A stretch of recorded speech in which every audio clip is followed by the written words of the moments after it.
जय संविधान, जय भीम, महात्मा गांधी की जय, गोडसे मुर्दाबाद।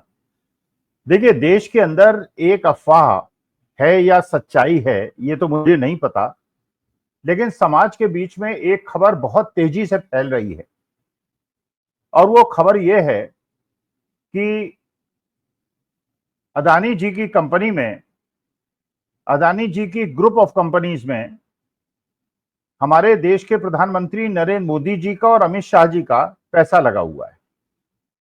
अब ये खबर ऐसी है कि जब तक इसकी पुष्टि ना हो या सरकारी सूत्रों से न पता चले, इस अफवाह को रोकने की आवश्यकता है, क्योंकि अफवाह हमेशा घातक होती है और चीजों की पुष्टि होनी चाहिए। तो हम ये चाहते हैं, मैं इसमें न तो इसको स्वीकार कर रहा हूं न अस्वीकार कर रहा हूं, मैं ये चाहता हूं जनता तक और हमारे देश के सत्ताधारियों तक ये बात पहुंचे। ये अफवाह खत्म होनी चाहिए और लोगों को पता चलना चाहिए अगर ये सच है या ये झूठ है। देखिए, अडानी जी एक पूंजीपति हैं, जैसे अंबानी जी हैं, जैसे टाटा हैं, बिरला हैं, बहुत सारे देश के अंदर पूंजीपति हैं। और अब तो एक नौजवानों की एक बाढ़ आ गई है, जिन्होंने नए नए आइडिया जनरेट किए और उसके बाद हजारों लाखों करोड़ों की कंपनी उन्होंने खड़ी कर दी। पूरे विश्व में हुआ और भारतवर्ष के अंदर भी हुआ। लेकिन अगर उन युवा उद्यमियों की बात की जाए जिन्होंने लाखों करोड़ों की कंपनी शुरू कर दी, उनके अंदर कुछ टेक्नोलॉजिकल इनोवेशन था, कोई ऐसा तकनीकी सुधार किया था जिसकी वजह से ऐसा हुआ। जैसे उदाहरण लीजिए, स्विगी है, जोमेटो है या पेटीएम है। ये कंपनियां ऐसी थी जिन्होंने बिल्कुल एक प्रकार से रिवॉल्यूशन ले आए, पूरी पद्धति बदल गई और वो लोग करोड़पति बन गए। पब्लिक इशू लेके आए, देश की जनता से पैसा जुटाया और उनके भी शेयर कई गुने बढ़ गए और जनता को भी बहुत ज्यादा फायदा हुआ। लेकिन कुछ तकनीकी भिन्नता थी। लेकिन अगर आप अडानी जी की कंपनियों को देखेंगे, क्योंकि लोगों को आश्चर्य हो रहा है, क्यों हो रहा है? वो इसलिए हो रहा है शायद कि अडानी जी 2014 के पहले हमारे देश के बड़े बड़े पूंजीपतियों में कहीं उनका नामो निशान नहीं था। और उनकी जो बेसिकली इंडस्ट्रीज हैं वो ऐसी इंडस्ट्रीज हैं जो किसी प्रकार के आधुनिकीकरण, तकनीकी उन्नति या ऐसी किसी चीज पे नहीं है जिससे लगे कि उन्होंने कोई ऐसा नया सुधार किया है या नई तकनीकी खोज की है जिसकी वजह से इतना पैसा वो कमाए। लेकिन 2014 के बाद लगातार उनकी संपत्ति बढ़ती गई और ये स्थिति आ गई कि विश्व के दूसरे तीसरे सबसे बड़े पूंजीपति वो बन गए। उनको बैंक से भरपूर पैसा दिया गया, भीषण लोन दिया गया, हर बैंक से उन्होंने लोन ले लिया, इंटरनेशनल एजेंसीज, फाइनेंशियल इंस्टीट्यूशन से उन्होंने पैसा ले लिया, भारत से 6-7 कंपनीज बना के भारत के निवेशकों से पैसा उठा लिया, विदेशी निवेशकों से पैसा उठा लिया। तो अगर फायदा है तो अडानी जी का है और देश की जनता का है। लेकिन अगर नुकसान हुआ तो अडानी जी तो इसलिए झेल जाएंगे क्योंकि वो प्रोमोटर हैं, बहुत सारा उन्होंने पैसा कमा लिया है, बहुत सारी उन्होंने अपने इन्वेस्टमेंट कर दिए हैं। लेकिन जनता को बहुत ज्यादा नुकसान होगा। इसलिए ये जो समाज के अंदर अफवाह है, इसका उत्तर मिलना बहुत आवश्यक है। बल्कि समाज के अंदर तो ये भी बातें होने लगी हैं, जब मैं घर से बाहर निकलता हूं तो समूह में ये भी बात होने लगी है कि गंगाधर ही शक्तिमान है और शक्तिमान ही गंगाधर। अब इसकी जो परिणति है, इसको जो क्लोज करने की जिम्मेदारी है, मेरे ख्याल से सत्ताधारियों की है, देश की सरकार की है और हमारे देश के प्रधानमंत्री और गृह मंत्री की। ये बात ठीक है, अंबानी जी और अडानी जी गुजरात के रहने वाले हैं, मोदी जी और शाह जी भी गुजरात के रहने वाले हैं, लेकिन इसमें कोई आपत्ति नहीं होनी चाहिए। गुजरात हमारा एक विकसित राज्य है हमारे देश का, और जितना बाकी उत्तर प्रदेश, बिहार, बंगाल, तमिलनाडु और कर्नाटका, तेलंगाना के लोगों का अधिकार है देश के विकास में भागीदार बनने का, उतना गुजरात के लोगों का भी है। तो इसमें कोई आपत्ति नहीं होनी चाहिए। और यह भी मानना उचित नहीं है क्योंकि मोदी जी और शाह जी गुजरात के हैं और क्योंकि अंबानी जी और अडानी जी गुजरात के हैं, इसलिए उनको विशेष सुविधा मिलती है। लेकिन अगर चीजों का सही परिप्रेक्ष्य में उसकी जांच हो और सच सामने आ जाए, ये अफवाह सच है या गलत। जैसे आप उदाहरण लीजिए, सत्यम एक बहुत बड़ी कंपनी हुआ करती थी डॉक्टर मनमोहन सिंह के जमाने में। रामलिंगा राजू उसके चीफ एग्जीक्यूटिव ऑफिसर थे और देश की जो 4-5 सबसे बड़ी आईटी कंपनीज थी उसमें से भी एक सत्यम थी और बड़ा नाम था उसका। बल्कि उनके बोर्ड ऑफ डायरेक्टर्स में एक डायरेक्टर थे जो कि हैदराबाद के आईएसबी के प्रोफेसर थे कॉर्पोरेट गवर्नेंस। और कॉर्पोरेट गवर्नेंस का काम केवल कंपनियों को कैसे ठीक चलाया जाए इसके बारे में होता है, और वो उस कंपनी में डायरेक्टर थे। और सत्यम के एमडी सीईओ रामलिंगा राजू को बहुत सारे पुरस्कार भी मिले थे। लेकिन अचानक एक दिन रामलिंगा राजू प्रकट हुए और उन्होंने कहा कि मैंने 7,000 करोड़ का घपला किया है। चलिए, उस समय की नैतिकता थी कि एक मैनेजिंग डायरेक्टर खुद आके कहता था कि मैंने घपला किया है, और उसके बाद उन्हें जेल हुई और अभी तक शायद वो जेल में है।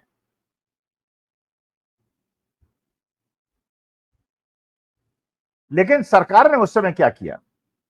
सरकार का क्या उत्तर? क्योंकि अब उस समय तो आरोप ये कोई नहीं लगा सकता था कि डॉक्टर मनमोहन सिंह का या चिदम्बरम साहब का या प्रणब मुखर्जी का कोई संबंध है रामलिंगा राजू से, इसलिए रामलिंगा राजू को जेल जाना पड़ा।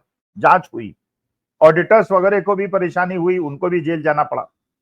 और उसके बाद देखिए सरकार ने कितनी खूबसूरती से काम किया, राष्ट्र हित को भी साधा, बैंक और फाइनेंशियल इंस्टीट्यूशंस का भी नुकसान नहीं हुआ, कंज्यूमर्स और कस्टमर्स का भी नुकसान नहीं हुआ, एम्प्लॉइज का भी नुकसान नहीं हुआ, और विदेशी निवेशकों का भी नुकसान नहीं हुआ। क्योंकि सत्यम एक ऐसी कंपनी थी जिसमें बहुत बड़ी कंपनी थी, बहुत सारा पैसा लगा हुआ था, देश के निवेशकों का भी लगा हुआ था। अगर कंपनी को नुकसान होता या कंपनी बंद होती तो निवेशकों के लाखों करोड़ों रुपए डूब जाते। विदेशी निवेशकों का भी नुकसान ही केवल नहीं होता, बल्कि हमारे देश की छवि भी खराब होती। कंपनी बंद होती, एम्प्लॉइज को भी नुकसान होता, वो दूसरी कंपनी में तो उनको नौकरी इतनी आसानी सबको न मिलती, बहुत सारे लोगों का नुकसान होता। और आप जानते हैं जब इस प्रकार से कोई कंपनी सिक होती है तो सरकार और फाइनेंशियल इंस्टीट्यूशन के पास केवल 2 तरीके होते हैं उसको ठीक करने के। पहला तो यह है कि उसके एसेट्स को टेक ओवर कर ले, जैसे विजय माल्या के केस में या नीरव मोदी और मेहुल चोकसी के केस में एसेट्स को टेक ओवर कर लिया गया। एक तरीका तो यह होता है, और दूसरा तरीका होता है कि वो कंपनी जिसके अंदर इस प्रकार की घपलेबाजी हुई है या कंपनी सिक हो गई है, परेशानी हो गई है, उसको किसी हेल्दी कंपनी को दे दिया जाए। और हेल्दी कंपनी जब सिक कंपनी को ले तो अपनी हेल्थ से वो सिक कंपनी को भी हेल्दी बना दे। अब आप जानते हैं आईटी कंपनीज में एसेट्स तो बहुत ज्यादा होते नहीं है भाई। एक स्टील कंपनी हो या सीमेंट कंपनी हो तो एसेट्स होते हैं, बिल्डिंग होती है, प्लांट एंड इक्विपमेंट होता है, लाखों करोड़ों का होता है। लेकिन आईटी कंपनीज में तो केवल बिल्डिंग होती है और कंप्यूटर्स होते हैं। तो अगर पहला विकल्प चुना गया होता और उसको कब्जा करके बेचने का प्रयास होता तो लाख करोड़ के अगर ड्यूज होते तो 5-7 हजार करोड़ में चीजें बिक जाती और सबके पैसे डूब जाते। जो विजय माल्या और नीरव मोदी, मेहुल चोकसी के केसेस में होने की संभावना है। जो आपने एसेट्स टेक ओवर किए हैं, जब उन्हें बेचने निकलेंगे तो पता चलेगा वो एसेट्स की वो कीमत ही नहीं है जो कीमत आपने आकी। जो सरकार ने क्या किया, बड़े बड़े दिग्गज लोगों को उसमें डायरेक्टर बनाया और उसके बाद टेक महिंद्रा जैसी बड़ी कंपनी को, मतलब महिंद्रा एंड महिंद्रा जैसी बड़ी कंपनी को यह प्रेरित किया गया कि वो सत्यम को टेक ओवर कर ले। तो सत्यम को महिंद्रा एंड महिंद्रा ने टेक ओवर किया एक नई कंपनी के माध्यम से जिसका नाम रखा गया टेक महिंद्रा। अब टेक महिंद्रा बन गई, लिस्टेड कंपनी थी, निवेशकों का भी नुकसान नहीं हुआ, एम्प्लॉइज को भी नुकसान नहीं हुआ, विदेशी निवेशकों का भी नुकसान नहीं हुआ, और पूरे विश्व ने हमारे यहाँ के देश की कॉर्पोरेट गवर्नेंस की बड़ाई की। अच्छा, कॉर्पोरेट गवर्नेंस का ध्यान रखने के लिए सबसे बड़ी संस्था जो देश के अंदर है वो सेबी है, जैसे अमेरिका के अंदर एसईसी है। तो देश की प्रतिष्ठा बच गई, देश की छवि बच गई।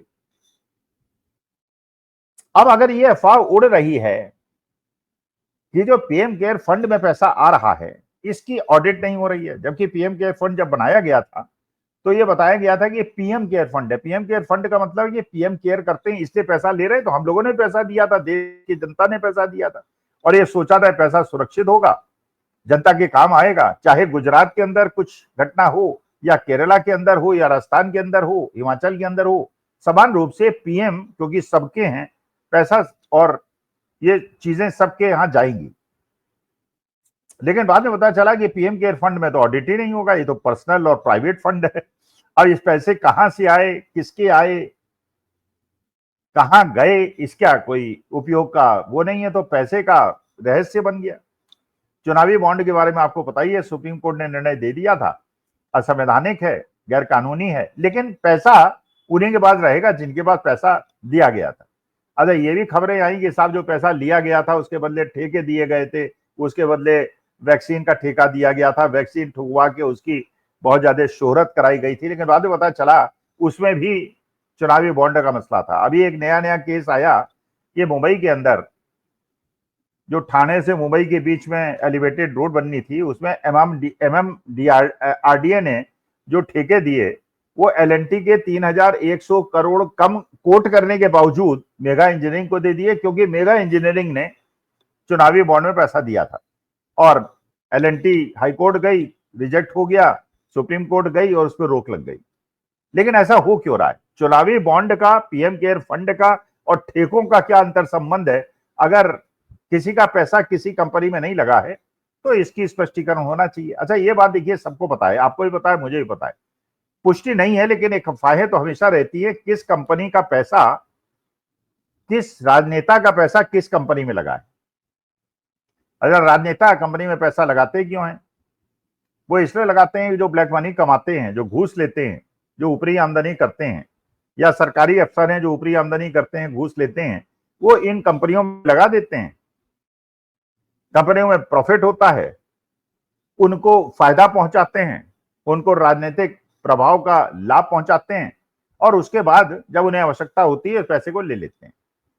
या चुनावी माहौल में जब चुनावी बॉन्ड के प्रतिफल की आवश्यकता होती है या चुनावी प्रचार के लिए पैसे की आवश्यकता होती है, तो सत्ता पक्ष को या उस पक्ष को मिल जाता है जिसने उसको सुविधा दिलाई थी। तो बेसिकली ये छोटे मोटे तौर पर हर जगह कहा जाता है कि शक्तिमान ही गंगाधर है, वो गंगाधर ही शक्तिमान है। लेकिन अब ये अडानी जी के मसले में आप अगर नोट करें कि उनका टैक्स कितना देते हैं, ये बात सही है कि विश्व के तीसरे चौथे सबसे बड़े पूंजीपति वो हैं, लेकिन टैक्स कितना देते हैं? टैक्स सबसे कम देते हैं। भले उनसे ज्यादा बहुत सारी कंपनियां देश की हैं जो टैक्स ज्यादा देती हैं, देश को इनकम टैक्स ज्यादा देती हैं, लेकिन कंपनी छोटी है। एम्प्लॉइज की संख्या अगर आप देखेंगे तो देश की बहुत क्या ज्यादातर कंपनीज ऐसी हैं जो एम्प्लॉइज जिनके यहां ज्यादा हैं और अडानी जी के एम्प्लॉइज कम है, लेकिन एम्प्लॉय अडानी जी सबसे बड़ी कंपनी है। अच्छा, अडानी जी के जो एसेट्स हैं ज्यादातर वो हैं जो कि सरकारी एसेट्स हैं जो उनको दिए गए हैं, एयरपोर्ट्स हैं, बंदरगाह हैं, और उसमें कोई टेक्नोलॉजिकल इनोवेशन नहीं है, नई तकनीकी आधुनिक भारत की झलक नहीं मिलती, इनोवेशन की झलक नहीं मिलती। तो अगर आपको टैक्स आप सरकार को न दें, देश को न दें, अगर एम्प्लॉयमेंट न दें और नई टेक्नोलॉजी डेवलप न करें और कोई समाज सेवा भी आप न करें, तो इसके बाद आपकी उपयोगिता क्या है और आपको इतना प्रशिक्षण क्यों मिलता है? मान लीजिए, अब मैं नहीं कह रहा कि संरक्षण मिलता है कि नहीं मिलता है, अगर मोटे तौर पे आप देखें, अगर अमेरिका का SEC ये कहता है, सिक्योरिटी एक्सचेंज कमीशन ये कहता है, जो हमारे यहाँ जैसा सेबी जैसा है, कि उन्होंने अडानी जी को चार्ज किया है, उन पे आरोप लगाया है और कोर्ट में केस चल रहा है कि अमेरिकन इन्वेस्टर से पैसा लेने के लिए अडानी जी की भारत की सरकारी कंपनियों को घूस देके उनसे ऐसे अनुबंध कराए गए जो कि इन्फ्लेटेड थे, और अमेरिका में जांच हो गई, अमेरिका में कोर्ट में केस चल रहा है। तो क्या मोदी जी के ये जिम्मेदारी नहीं थी कि वो भारतवर्ष के अंदर सेबी को, CBI को और ED को ये कहें कि जिन भारतीय बड़ी बड़ी पब्लिक सेक्टर कंपनीज के MDs ने घूस ली है अडानी जी से, उन पे भी केस नहीं हुआ? जब हिंडनबर्ग का आरोप लगा कि साहब इसके अंदर जो 100 रुपए लगे हैं अगर, और सेबी का रूल है 100 रुपए अगर टोटल कंपनी में लगे हुए हैं तो उसमें 75 रुपए से ज्यादा प्रमोटर के नहीं होने चाहिए और 25 से कम नहीं होने चाहिए। लेकिन हिंडनबर्ग ने आरोप लगाया कि इसमें पैसा जो है वो शेल कंपनीज के माध्यम से 75% से ज्यादा लगा। क्या इसकी जांच नहीं होनी चाहिए? अभी जैसे नया नया वाकया है कि इनको ने 5,000 करोड़ का बॉन्ड इशू किया। अच्छा, बॉन्ड में जनता से रिस्पांस नहीं मिला, जनता ने पैसा नहीं लगाया, तो इसमें एलआईसी ने पूरा का पूरा 5,000 करोड़ एलआईसी ने लगा दिया। एलआईसी में हमारा आपका पैसा। तो इन सब चीजों को देखने के बावजूद कि अगर अगर मान लीजिए सरकार के बड़े बड़े नेताओं का पैसा अडानी जी की कंपनी में नहीं लगा तो जांच कराने में क्या परेशानी? जैसे एक और एग्जाम्पल लेता हूं, आसाराम एक महाकलाकार संत हुआ करते थे, बड़ा नाम था उनका पूरे हिंदुस्तान में। रिपोर्ट हुई, जांच हुई, जेल में हैं, अभी तक जेल में है। तो कोई आरोप नहीं लगा सकता कि कांग्रेस वालों का आसाराम जी से कोई संबंध था। लेकिन एक राम रहीम है, उसी प्रकार के आरोप हैं, उसी प्रकार के। लेकिन राम रहीम जब जेल जाते हैं, कितनी बार पैरोल उनको मिल जाती है, बार बार वो जेल से बाहर आ जाते हैं, और जेल से बाहर तब आते हैं जब इलेक्शन होता है। तो अब कोई भी ऐसा आदमी जो निष्पक्ष है वो कहेगा कि आसाराम के तो कांग्रेस से कोई संबंध नहीं थे, जिनके साथ आपने देखा बड़े बड़े भारतीय जनता पार्टी के नेता डांस करते पाए गए थे आसाराम जी के साथ, और राम रहीम जी के दरबार में उनके चरण स्पर्श और उनके पैरों के बाद बैठते हुए दिखाई पड़े थे। तो अगर राम रहीम को बार बार पैरोल मिल जाती है तो इसका मतलब क्या कोई अंतर संबंध भारतीय जनता पार्टी की सरकार का, राजनीति का, चुनाव का और राम रहीम का है? तो ये जो अफवाहें हैं इन पे रोक लगनी चाहिए, पता चलना चाहिए कि ये चीजें सही हैं गलत, जिससे भ्रांति अफवाहें न रुकें। क्योंकि अब अफवाह ये भी उड़ रही है, जैसे राहुल गांधी ने कह दिया कि मोदी जी सरेंडर मोदी हैं। ये भी अफवाह उड़ रही है कि कम से कम ये तो हमको देश को बता दिया जाए कि जो मोदी जी ने 4 दिन के बाद युद्ध विराम किया, चाहे डीजेमओ के कहने पे किया या डोनाल्ड ट्रंप के कहने पे किया, इनकी शर्तें क्या हैं, हमने पाया क्या, हमने क्यों अपनी सेनाओं को, जीतती हुई सेनाओं को रोका, उनके हाथ पकड़े, उनके पैर में बेड़ियां बांधी? अगर हम जीत रहे थे तो कुछ ना कुछ तो कारण होगा। अगर बाहरी दबाव नहीं था तो कुछ ना कुछ तो फायदा हुआ होगा जिसकी वजह से हमने युद्ध विराम किया, वरना अफवाहें उड़ती रहेंगी और गलतफहमियां फैलती रहेंगी। तो मेरा निवेदन यह है कि ये जो अफवाहें बहुत तेजी से फैल रही हैं समाज के बीच में कि अडानी जी के कंपनी में मोदी जी का और शाह जी का पैसा लगा हुआ है, ये समाज के लिए उचित नहीं है, देश के स्थिति के लिए इसलिए उचित नहीं है कि अगर कहीं कल अडानी जी पे गलती पकड़ी गई और कोई मामला अमेरिका के अंदर फंस गया तो न हमारे देश के बैंकों का दिवाला निकल जाएगा, बल्कि देश के करोड़ों लाखों लोगों का नुकसान हो जाएगा। तो अफवाहों को रोकने के लिए अगर एक विस्तृत जांच हो जाए, क्योंकि अगर देखिए आदमी निर्दोष है, अगर उसने कोई गलती नहीं की है और कोई इस प्रकार के आपसी अंतर संबंध नहीं है तो जांच कराने में देश को क्या परेशानी है, मोदी जी और शाह जी को क्या परेशानी है? तो मैं तो निवेदन करूंगा मोदी जी और शाह जी से कि जांच कराएं, एक व्हाइट पेपर निकालें और उसके बाद डंके की चोट पे अडानी जी को विश्व का सबसे बड़ा पूंजीपति बनाया जाए। लेकिन अगर वो दोषी